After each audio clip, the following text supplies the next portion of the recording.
Iran ইসরায়েলের সাম্প্রতিক সংঘাতে উত্তাল মধ্যপ্রাচ্য। ইসরায়েলের ধারাবাহিক হামলার প্রতিবাদে মুখ খুলেছে একের পর এক মুসলিম দেশ।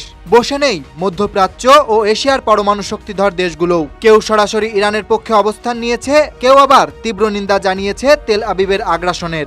সংঘাতের নতুন এক পর্যায়ে আবারও স্পষ্ট হয়েছে ইসরায়েলকে ঘিরে মুসলিম বিশ্বে ঠিক কতটা ক্ষোভ জমে আছে।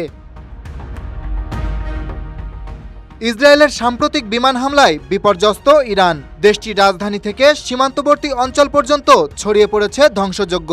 নিহতের সংখ্যা ইতিমধ্যে ৭৮ ছাড়িয়ে গেছে, আহত হয়েছে কয়েক শতাধিক।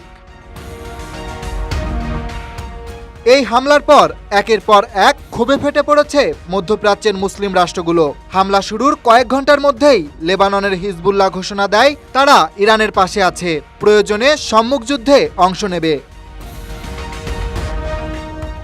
ইয়েমেনের হুতি